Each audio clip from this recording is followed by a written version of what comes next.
নমস্কার বন্ধুরা, তালের সিজন তো চলেই এসেছে।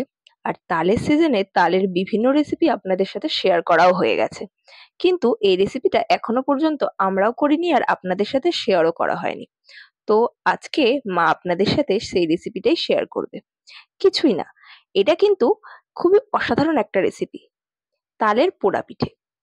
সেই জন্য মা পাকা তালটাকে ভালোভাবে ছাড়িয়ে নিয়ে এবারে তালের কাতটাকে বার করে নিচ্ছে।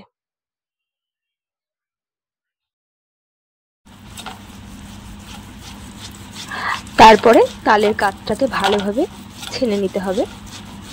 এটা আমরা ছোট ঘষুনিতেই করে নিচ্ছি, তালের কাতটা বের করে নিচ্ছি, তাতে আমাদের কোনো প্রবলেম হয়নি এখনো পর্যন্ত।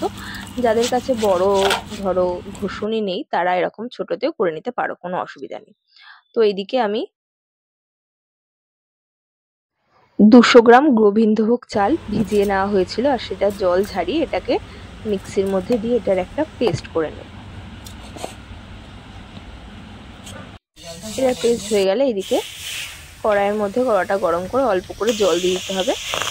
দিয়ে জলটা গরম হয়ে গেলে তারপরে দিতে হবে সেই তালের কাতটা। তালের কাতটা দিয়ে এবারে এটাকে ভালোভাবে নেড়ে নিতে হবে। ভালোভাবে নাড়া হয়ে গেলে তার সাথে কিছুটা পরিমাণ চিনি দিতে হবে, যে যেমন পরিমাণে মিষ্টি খাবে সে সেরকম মিষ্টি দেবে। তো এটা দিয়ে কিন্তু এটা অনেকক্ষণ ধরে নাড়তে হবে, এটা কিন্তু নাড়া বন্ধ করলে হবে না, তাহলে এটা বসে যাবে। তার সাথে দিতে হবে নারকেলের কিছুটা কুচি, ছোট ছোট করে নারকেলের কুচি করে নিচ্ছি, সেটা দিতে হবে। আর তার সাথে দিতে হবে কাজু বাদাম, আর দিতে হবে কিশমিশ। এটাকে দিয়ে এটাকে ভালোভাবে তালটাকে জাল দিয়ে নিতে হবে।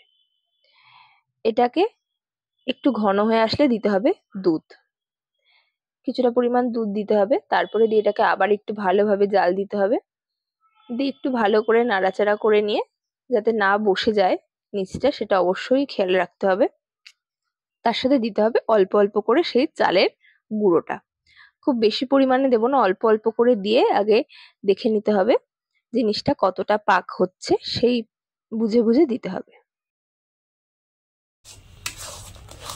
তারপর নেড়ে নেড়ে একটু শক্ত মতো ব্যাটারটা হয়ে গেলে তারপরে এটা নামিয়ে নিতে হবে। একটু শক্ত মতো ব্যাটারটা হয়ে আসলে নামিয়ে নিতে হবে, এটা নাড়ার দরকার নেই। তারপরে মেন প্রসেসটা করতে হবে। একটা প্যানের মধ্যে জলের ছিটা দিতে হবে, আর তার উপরে দিতে হবে কলা পাতা। কলা পাতাটা দিয়ে দিতে হবে ভালোভাবে, মানে পুরো প্যানটাই যাতে কলা পাতাতে ঢেকে যায় সেইভাবে দিতে হবে। আর তার সাথে দিতে হবে সেই ব্যাটারটা, মানে কলা পাতার উপরে দিতে হবে।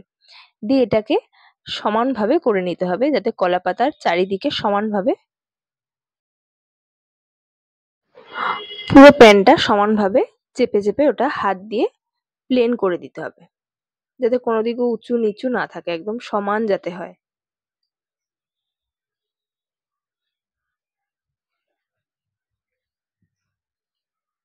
করে নিয়ে তারপরে এর উপরে দিতে হবে কলা পাতা।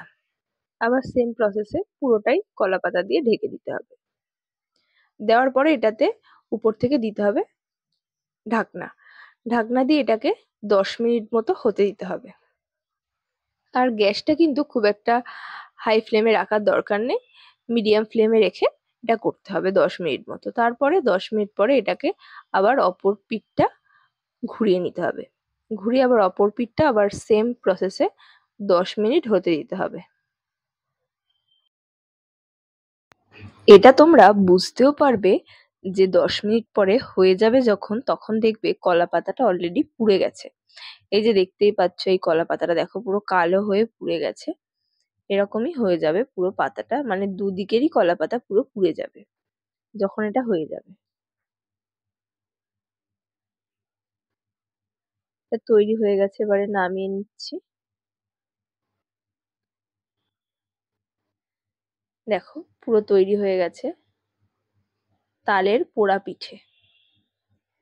এটা কিন্তু আমরা ফার্স্ট টাইম ট্রাই করলাম, কিন্তু এটা খেতে খুবই সুন্দর হয়েছিল। তোমরাও কিন্তু অবশ্যই এটা একবার বাড়িতে ট্রাই করো। আর ভালো লাগলে ভিডিওটা অবশ্যই একটা লাইক করে দিও। আর দেখতেই পাচ্ছ এই দু পিঠে একদম সেম ভাবে একদম পুড়ে গেছে।